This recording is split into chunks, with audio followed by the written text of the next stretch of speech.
Daily is daily Vikings entertainment. We just want the Vikings to win a Super Bowl before we die. I will ride with this group. Seriously, man.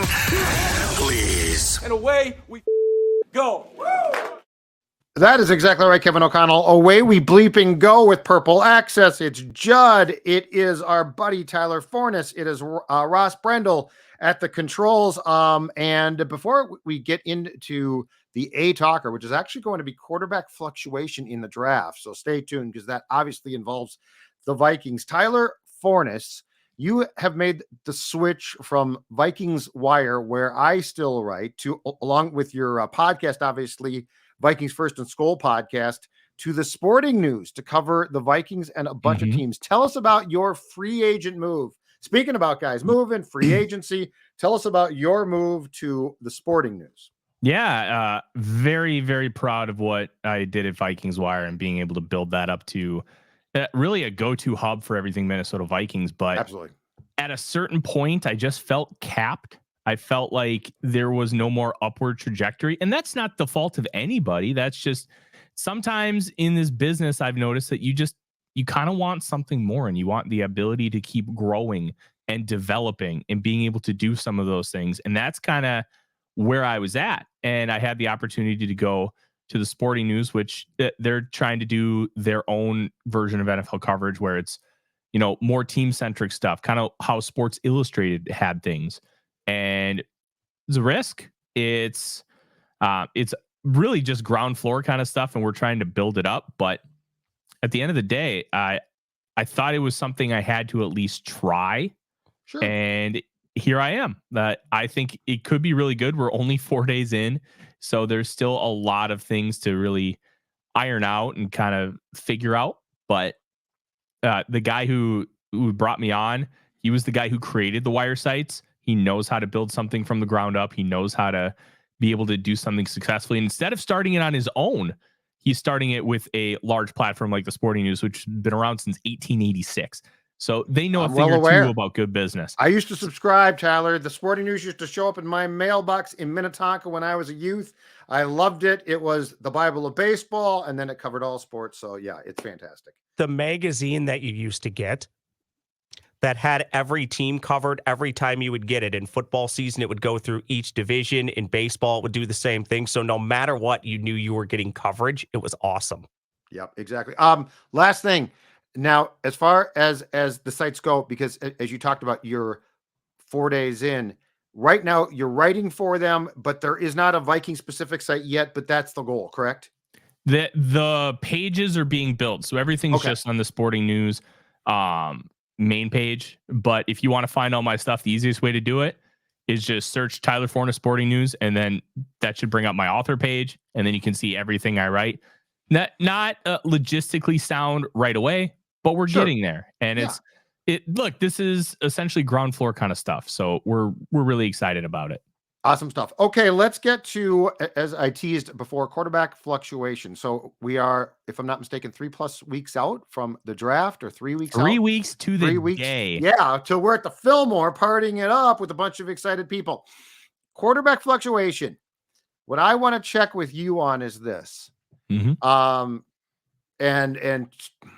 we expect, obviously, the long-time expectation, Caleb Williams goes to the Bears. I think still the expectation, Jaden Daniels goes to Washington, but then it gets interesting. We've got Drake Maye. We've got JJ McCarthy. And I mean, let's throw in for fluctuation purposes as well, just for fun, Michael Penix. How do things, so 3 weeks to the day, how do things stand right now from what you're hearing, the people you're talking to, as far as how things are falling? Because, the closer we get is when things start to get leaked out. Like, I fully expect the Penix medical stuff, very quiet, not surprising. Like, that is quiet. But in 2 weeks, clock's ticking towards the draft. Somebody might throw something out there. So what is the temperature right now of those 3 QBs and the expectation of where they might go? So we have to remember that there are 2 types of people in NFL draft media. Sorry, 3 types. There are reporters, there are evaluators, which is my bucket, and there are forecasters. So when you look at how people kind of go about these mock drafts, you have to understand who you're reading, and you have to understand what their business is in the landscape of sports media. Bruce Feldman of The Athletic, great college football writer, has the Freaks List every year, is the most plugged in person when it comes to coaching. He builds mock drafts based on talking directly to people, talking to coaches, trying to see where good fits are. But it's not something where he truly knows what's going on. He doesn't really evaluate players. So you just have to look at it from that lens. Mel Kiper Jr. is an evaluator, but his cohort, Field Yates, is a forecaster. So when you look at how these things are moving and how a guy like, Michael Penix shot up the draft boards. Well, for evaluators, he really shouldn't have shot up much at all. You knew he was a relatively athletic guy. He just never shows it because he never tries to scramble. His scramble rate is one of the lowest in the class, only 2.2%. But his pressure to sack rate is just over 10, which is phenomenal. So you really aren't that concerned with his scramble rate because he doesn't take sacks in the pocket. He's very good at maneuvering. But the things that we've seen from Penix really shouldn't move him up or down the draft board. You should feel pretty comfortable with your evaluation. Now, with forecasters, maybe he is moving up the board because teams are talking more about him. They're talking in a more positive way. Maybe he does go earlier than expected. So those kind of things matter when we're having these conversations. A great 40 time, unless it's completely out of the blue, really shouldn't impact anybody at all. Like Xavier Worthy ran the 4.21. I knew he was really, really fast. Pretty cool that he ran that. I didn't move him up or down my draft board at all. I only move guys up or down if they test athletically superior to what I saw in film, and then I have to go reevaluate, or vice versa.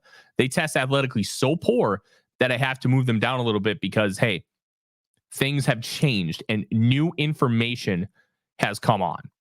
So with new information, we have to make those adjustments. In my mock draft roundup, the Vikings took 47 quarterbacks out of 58 mock drafts that I collected. 20 were JJ McCarthy, 19 were Drake Maye. Why all of a sudden uptick for Drake Maye? As I kind of look at the previous week, it was 34 for JJ McCarthy and 7 for Drake Maye. Well, you get more conversations. You get more, hey, JJ McCarthy has pro day. Well, so did Drake Maye, but it was later in the week, and a lot of those mock drafts really spiked him up. But when you look at new information, when you see how things are progressing, and then when these forecasters have conversations with people, opinions can change on where they will go, not how talented they are.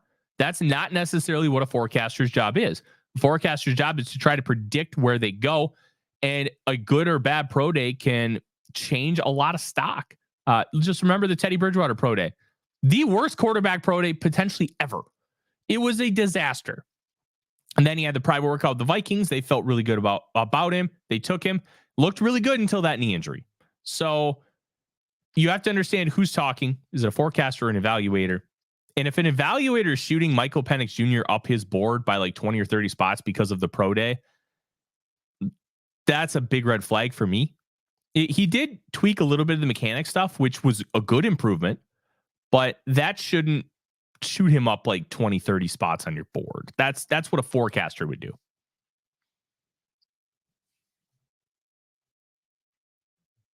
Roscoe, I had to unmute myself. I actually tried, you guys, and I missed, and I slipped, and I hit on just a white piece of nothingness. So now, Roscoe, go ahead. So when I look at the mock drafts, to me, I always respect them because people like you, Tyler, put a lot of work into them. You talk to people, and you mentioned there's the evaluators, the forecasters. But how do you weigh the human element of the real-time draft into that? Because eventually something changes on the board, whether it's at pick 4, pick 7, maybe it's pick 2. How do you weigh, and Judd, I think this is a question for you that you can answer too. How do you weigh and how do teams weigh when that board changes? Because they may have thought at 6, we're going to get this player, we're going to be really happy.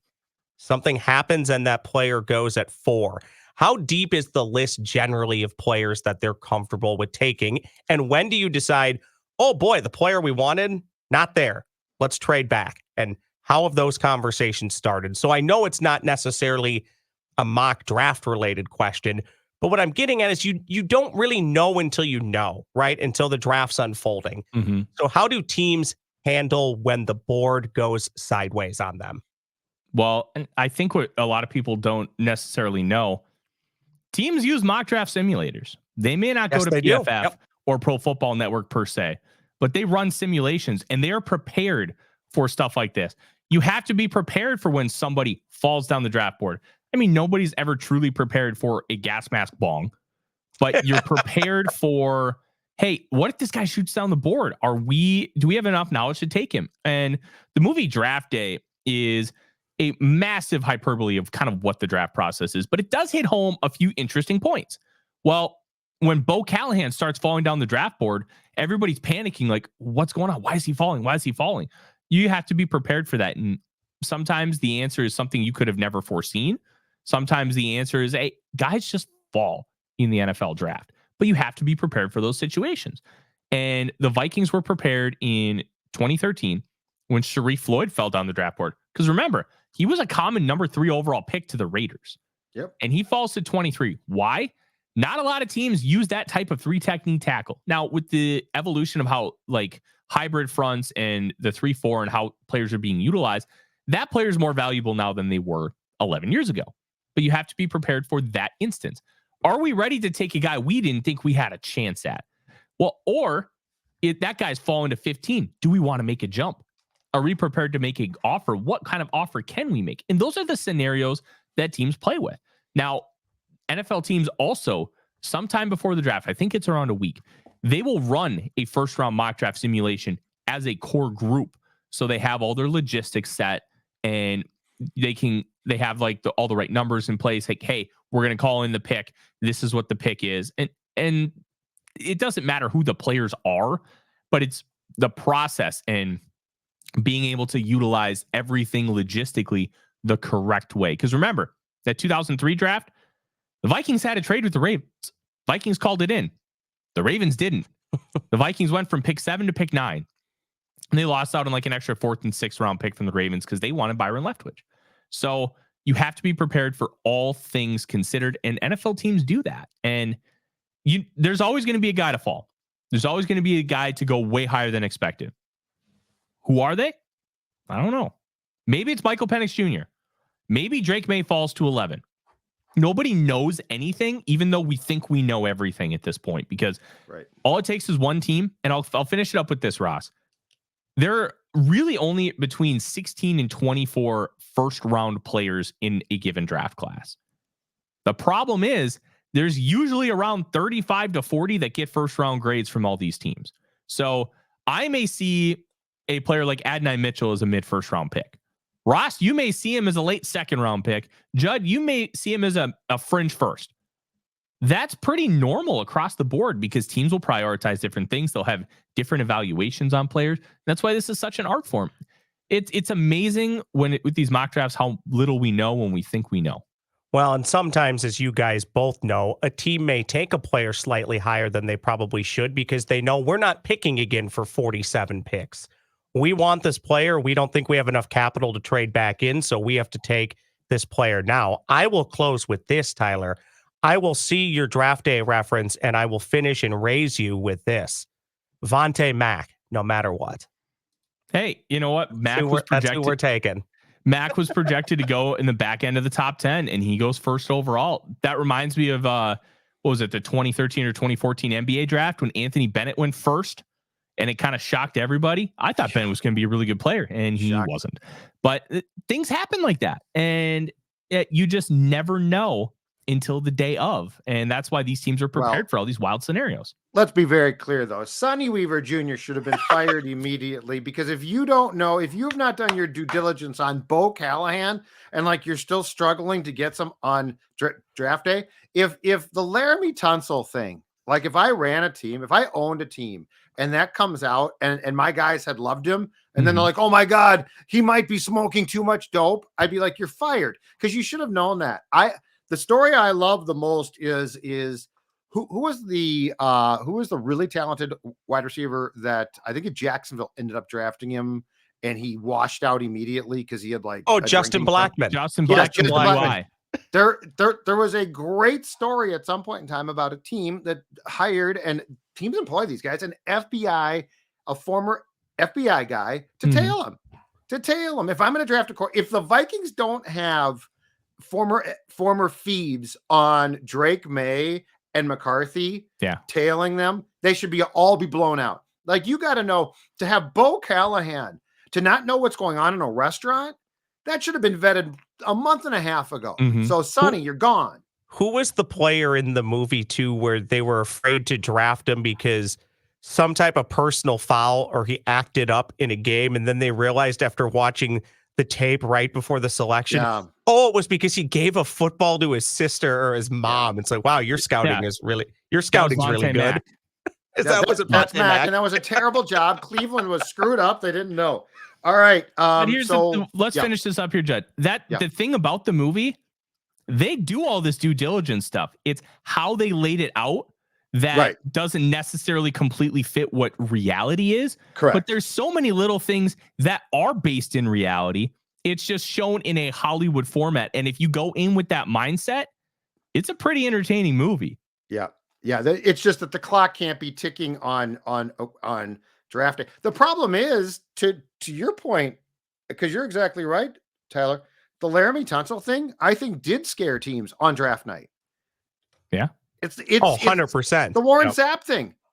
You know, the New York Times at the time reported the day of the draft that Warren Sapp had failed a drug test, and teams were like, oh my God. I mean, the Vikings passed on Sapp because of that. That type of stuff you can't just learn on draft day now. Like, if you do, you've not done your job. That's my thing, is like, that's why I would have, if I'm going to draft a quarterback, I want to have someone tailing that guy for a month to see where he goes, what he does, what he doesn't do. So that's what I'm saying. But yes. This is also where it gets tough, though, Judd, because the agents and the team and the family, they know that. So they're going to be telling these quarterbacks, or whether it's running back, wide receiver, hey, you've now entered the draft process. You better cross the I's and dot the T's on everything in your life. That's why I'm going with a Phoebe, because they are silent assassins, man. They are not seen. That's the key. Okay, I have one more thing for you on our A topic here, and it's Penix. So where do you sense, and not just from your intelligence, because I don't think from what you said he's really moved. Where do you sense he is right now from a league perspective? Like, do you sense he is creeping up from a league perspective? So I know where he stands from yours, but just from what you know and what you're hearing, do you sense he's creeping up? Do you think he's standing pat? Do you think that he's falling? Because the one thing, and I'm telling you, I expect this to leak out at some point. The one thing is, what the league knows about the medicals really intrigues me, because that's the one thing to as you pointed out, we have no clue right now. And it's probably the key thing. Or it is the key thing. Yeah. I still see him as a late first, early second kind of player. It all depends on who loves him, and are they comfortable with a 24-year-old that has the medical background that he does? But when he's in the pocket and kept clean, he'll kill you. He will absolutely kill you. And it's kind of that Kirk Cousins thing, where if you keep him clean in the pocket, he's just going to absolutely destroy you. But if he gets pressured in the pocket, what happens then? And with Penix, he was so good at Washington, but he also had an elite offensive line. They won the Joe Moore Award for the best O-line in college football. He had great receivers, but that's not a detriment either. He maximized the entire offense, and that Washington team was phenomenal all year, even though they were missing Jalen McMillan for quite a bit of time because he suffered an injury and he tried to come back too early, and then he just wasn't nearly as effective down the stretch as he probably should have been. But that's a whole nother story. If a team loves him, I think he goes round one. But the right team has to love him, and they have to be in the right spot to take him. Would not shock me if he goes at like 12 or 13. It also would not shock me if he goes like 64. Interesting. There really isn't a true outcome with him that would shock me. Like, if he goes undrafted, the medicals are just destructive. And that's another bad thing. Carson Strong 2 years ago, I was really high on Carson Strong. If you had clean medicals on the knee and you felt good about it, because we heard things on both ends of the spectrum. I think that you could have taken him in round 2 and he could have been really good. Problem was, the knee was really, really bad. And it was the negatives that ended up being right when it came to his medical evaluations. And if he goes undrafted, then we know what the medicals were. If he goes really high, then whoever drafted him feels really good. There really is no true sense, but I still think late first, early second is probably where he goes. It's a fascinating one, though. Interesting. All right, let's get to comments from YouTube, Ross Brendel. You commented, we read it. Is this a ransom note? Now we're talking about it. It's Purple Access's comments from YouTube. What do we got, Roscoe? Well, we will just call the last few minutes of this podcast foreshadowing. The first question comes from B Young 8821.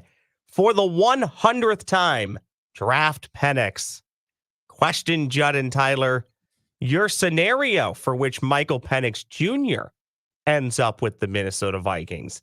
How does that happen? Who wants this first? All you, Forno.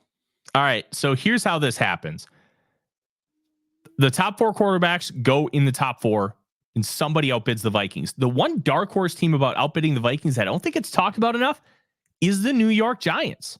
And kind of here's how that scenario ends up. You have Caleb Williams, Drake Maye, Jaden Daniels go in the top 3.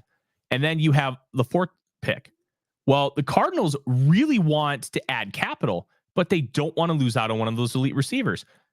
The Giants have 2 second-round picks in this draft because remember, they traded Leonard Williams to the Seahawks at the trade deadline.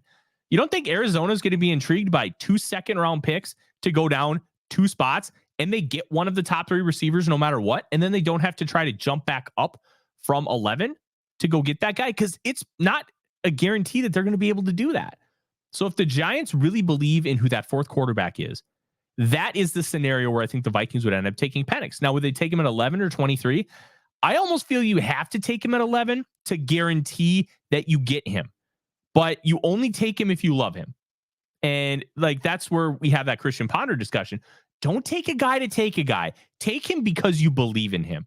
Now, it came out earlier today that the Vikings sent their entire offensive staff and contingent to go work out Michael Penix Jr. privately after his pro day. I don't think that's necessarily any form of news. Like, they want all the information on the guy. Totally fine. Yeah. But if you're going to take Penix, it's going to be because you strike out in moving up. And there's a real chance that happens. It's not a scenario we want. It's not a scenario we want to think about. But it's a scenario that could realistically happen, and we have to keep it in the back of our minds. And the only thing I will add to what you're saying is what we don't know is how far the Vikings would go not to get frozen out. That's the only thing we don't know. Like, is the 25 first off limits? Like, are there certain things where it's just a bridge too far? Or has O'Connell said Penix is fine, or worse, those knees just aren't in good shape? Yeah. And now O'Connell says it's Maye, it's McCarthy, or it's bust. Like, because 2 things here. One, I think the Vikings are doing the right things here. Like I think O'Connell knows how to vet QBs, and I think for a long time there was no one in the building that knew exactly how to do it. So one is I have far more faith in O'Connell and what he's going to do systematically. But the second thing is, everybody, they might disagree with Kevin, but everybody in the building has to know one thing. This pick or lack of the pick will probably determine your fate. So those are very important factors to keep in mind. But for everybody who's concerned, and Forno, I know that you did a great rant about, well, I don't know about going up. I don't know, which I agreed with your rant completely. But for everyone who's concerned, just remember, worrying about what Rick Spielman did wrong is not worth your time, because that was Rick Spielman. This is Kevin O'Connell. Kevin O'Connell was brought in. He was hired for this moment. My theory is Kevin O'Connell has a guy he loves, and he has other guys he's comfortable with. Yep. Who those players are in what order, I don't know. Yep. But my lean on it is Kevin O'Connell is comfortable with enough quarterbacks, but he loves at least one guy. My guess is that guy is Drake Maye, because it's all the stupid tools that you see with all these top end quarterbacks. You got to teach him mechanical stuff. I can teach mechanics. I can't teach freaky stuff. Right. Sticking with the quarterback theme, it's an all quarterback theme of comments from YouTube. From Dirtlet9797, they remind us of this Drake Maye quote from the NFL Combine. Quote, "You don't want to game plan for me. You want to game plan with me." Question, are you loving that confidence from the Carolina kid? Yeah. Judd, you go first. Take it away. Yeah, I mean, now it's one thing we've seen QBs who love themselves way too much, and it's unfounded confidence, and then it's a pain in the ass. And so I think it depends on where that is coming from. But like Forness said, with all the freaky stuff that this kid has intangible wise, as far as his abilities, you certainly do not want a shrinking violet personality. Like, you don't want a oh shucks guy. You want a guy that can own that room. So I would much rather see confidence. I think that's a very fair comment. Like, if you come out and say every team that doesn't take me is a moron, might be a little bit like, hey, okay, I don't know about that. But yes, Forno, I like this, and I definitely want my quarterback to err on the side of being confident. Yeah. Look, there are certain positions where you just want uber confidence. One of them is quarterback. You need it at wide receiver. Like, if your wide receiver is not somewhat of a diva, are they really that good? Let's just be real here. And cornerback, like cornerbacks that do literally nothing and the ball gets incomplete or celebrating like they just won the Super Bowl. I love that energy. If you don't have that, I don't want you on my football team. And Maye being that confident, I think, is really good. There's also difference between confidence and arrogance, and there is a fine line with that. And you have to be able to read between it and say, hey, he can be confident, but is he too confident that he's not coachable? And you have to be able to answer some of those questions. But those are questions I can't answer because I'm not having conversations with Drake Maye. I haven't had conversations with his coaches. I go by the film and I use that to tell me everything. And then I try to learn from the people who are having some of those conversations. And as like a big picture thing, I love the confidence. Keep it going. As the kids like to say, Tyler, film don't lie. The film don't lie.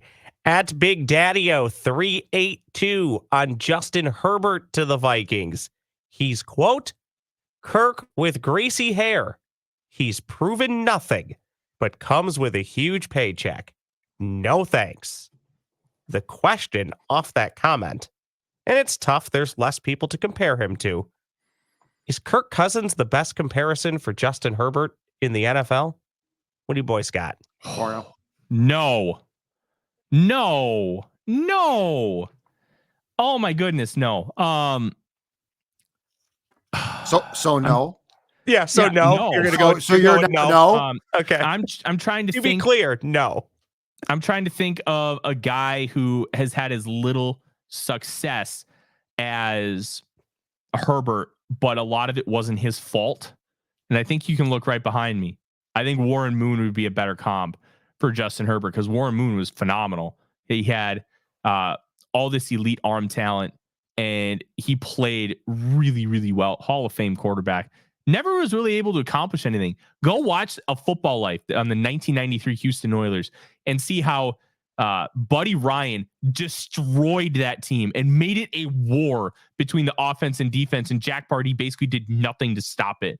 And that was ended up being downfall. That 93 Oilers team was old, like, dude. Yeah. That was I think the first or second year of the salary cap, and ownership Bud Adams was like, look, if it doesn't work, I'm blowing the team up because we can't afford it. And he did. And the next year, Moon was a Minnesota Viking. But when you talk about some of these things and you have conversations and try to understand why Justin Herbert's Chargers team not having success is not due to Justin Herbert playing bad football or being bad. He's an elite level quarterback. The metrics will show it. The film will show it. It's what's around him. It was how the team was built. It was Brandon Staley's atrociously called defense that really was the biggest impact. And look, we can have the conversation about Kirk Cousins not having this, that, or the other thing, but more often than not, when it came down to it, Cousins wasn't able to deliver to the level that you expected of a high-level quarterback. Now, it got better with Kevin O'Connell, significantly better, but you still expected more out of a guy in that position. And for Herbert, look, he's carrying the team on his back and they're chopping him off at the legs. That's kind of how it was a lot with Warren Moon. And I don't think Herbert to Cousins works at all.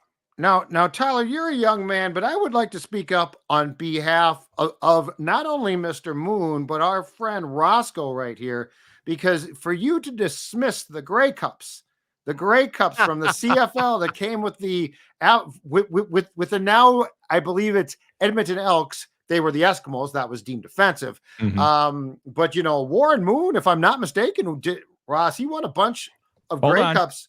Not one, not two, not three, not four, but 5 Grey Cups. How did you forget? How did you not credit him? and in Ross's defense, I know nobody who loves this CFL, which, by the way, used to be a pretty good league. Now it's come down a lot. But to this day, Ross has been to Winnipeg for Blue Bombers games. Ooh, I'll go. Yeah, well, I'll let you know. Manny Hill and Ross will take you. Yep. Yeah. Next time we go, I'll let you know. By the way, I still maintain, and maybe we'll even get to it in extra points, the CFL is still the best league that is not the NFL. What about current, though? Do you have a current player? My hunch on Herbert for a current player, maybe it's Derek Carr, but then you start making the Derek Carr comparisons to Kirk Cousins, which people Herbert's love, really good, Ross. Herbert's really good. No, I think Herbert's better. I'm just trying to think of Derek a current Carr becomes NFL a player. turtle. The second he gets smashed in the pocket, he becomes a turtle. So, like, he learned that from his brother. Yeah, careful, you're going to get blocked on Twitter. David almost got killed. Yeah, David really did get killed. And it brings up the discussion of like the New England Patriots. Do you prioritize other positions and then get your quarterback? So it's fascinating conversation. I think the Patriots have to. The last thing you want to do is get your quarterback killed. Remember when the Texans could have taken Vince Young and they basically said, I can't quote them word for word, but they basically said, we're not taking him because we'll get him killed. And it turned out they ended up being right. It worked out for them. So. And they got Carr killed. All right. Should we do some extra points and close this thing out? Extra points. Let's do it. Let's do it. These extra points never miss. It's Purple Access's Extra Points. All right. Tyler Forness, lead us off. Extra points. Listen, it's a few weeks away, but I am really excited about Minnesota having an Arena Football League team. And yes! Here's the thing. I remember the peak of the Arena League was probably like 2001 until they shut down. I believe that was 2006 or 2007. Man, some of those Arena League teams were fun. And you didn't necessarily have mega stars, but you had Arena League stars, guys who were so good in that environment. And it was paid national attention. It was on NBC. It was on TNT. It was on ESPN. Like, it had big time network partners. And if they can do this thing right, and like, because not everybody can play in the NFL, not everybody has the right skill set, but there are guys who have the skill set to be good in arena football.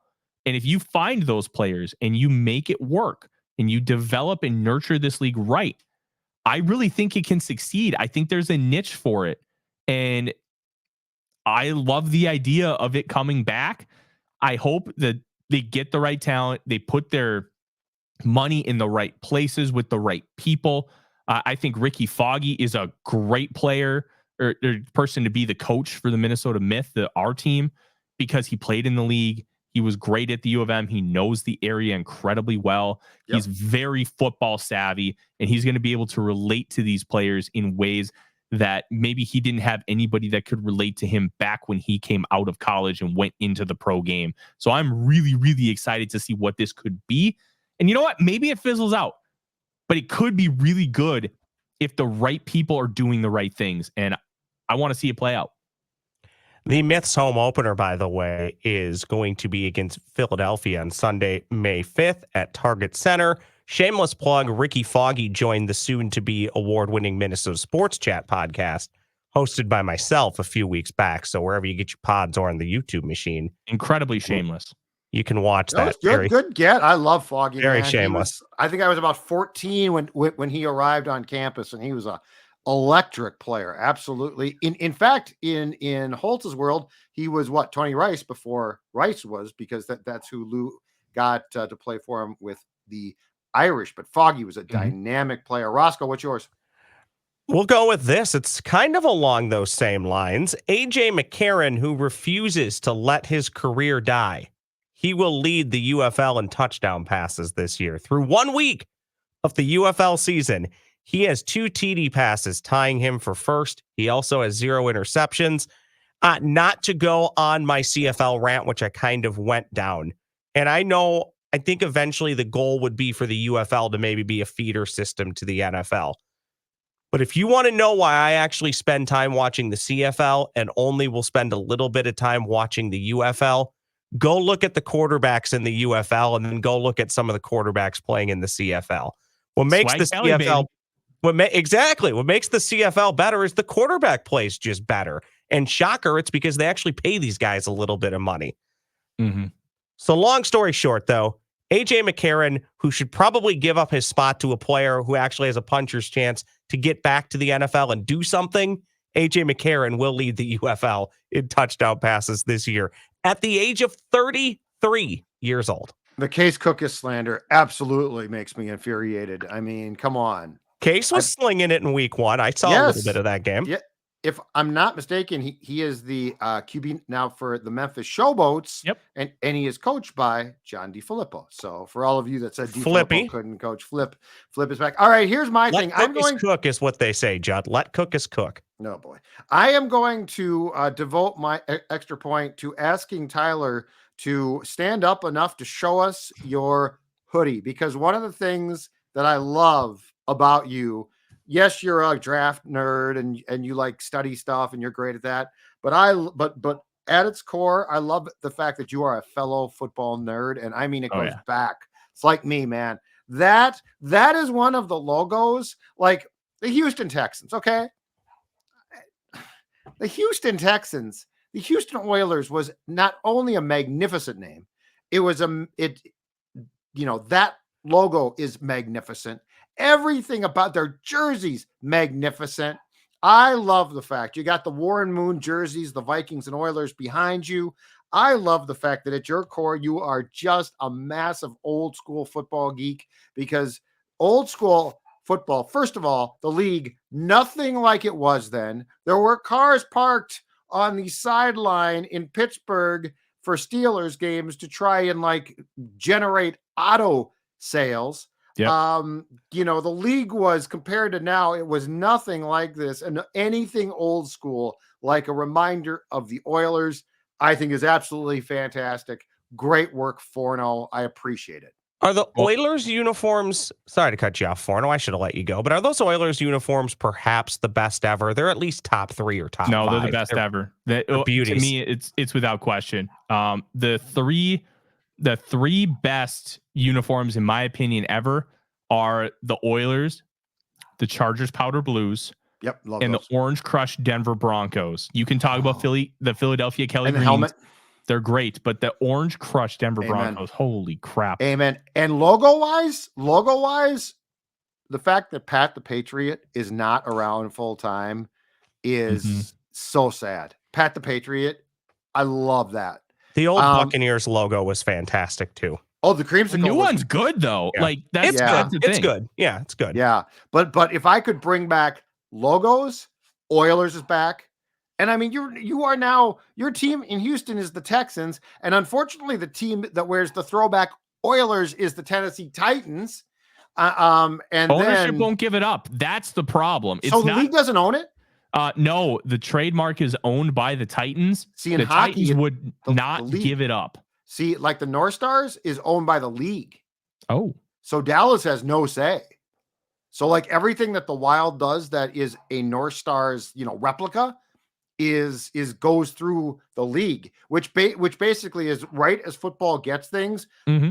The league should have control. If you move and punt on your name, you and all of the things that go with it, merchandising and stuff, you should lose all control of it. It's not. You won't get a no from me. Oh yeah, I'm just saying I'm passionate about this. Like, It's not. Love that. It's not awful, but the Texans name to me has always felt like they really couldn't come up with anything, and then somebody just said, "Well, we're in Texas. What if we just go with the Texans?" And the rest of the board members said, "Sure, sounds great." I will counter the Kansas City Chiefs for 1 year in 1960. I think it was 1960 when the AFL was founded. Yep. They were the Dallas Texans. So that name is rooted in some history. Plus, in Texas, there, like, you are not necessarily, like, for lack of a better term, you're not an American. You're a Texan. You're a Texan. Yeah, I get it. Texas is just, it's a different entity, for better or worse. It feels like its own country within the country of America, because it's like everything's bigger in Texas, and Texans have so much pride for being in their state. So I think it makes a ton of sense. But yeah, you're right. It should be the Oilers, and they need to fix that. And it drives me bonkers. I want to see CJ Stroud in Oilers gear, dang it. Yeah, that's the thing. Beautiful. Yeah, exactly. That's the thing, is the Oilers was perfection. And of all of the things that were wrong about the Browns going to Baltimore, the one thing that they got right, and in perpetuity this should be the case, was keeping that name. Our Modell just said, "You guys can have it. I don't want it." Because he was so mad at the city of Cleveland for how all that went down, which there's another football life. The 1994, fantastic. The 95. I've seen Browns a bunch of these. season. Nick Saban, the defensive coordinator for Bill Belichick. Oh, it's great stuff. But I just want Tank Dell to be able to wear those powder blues, because you know what? Then I can just call him Ernest Givens 2.0 and I'll be a happy guy. And can you guys, like, the incredible thing about, like, and I was watching games. I was alive. I was 20 years old. But when you guys go back and see, like, the surfaces and stadiums. Oh, brutal. You know, awful. Cleveland was nothing but dirt. Yep. Like, they're literally playing on dirt. Like, now the Players Association would flip. It's just incredible. And like, I love it. It's not the best, but I loved football on baseball infields. Like in September when the baseball team is still playing, and you would be, you know, at the 20, and you would basically be on the pitcher's mound, the pitcher's mound flattened out candlestick. Shea Stadium before the Jets moved. There's just a lot, but Forno is exactly right. Logos, it's just great. Gentlemen, thank you much. Great stuff as always. Don't forget Tyler's stuff now, sportingnews.com, correct? Yep. Sportingnews.com. Check him out. He's Ross, doing a fantastic job as always. And we'll talk to you next week on Purple Access.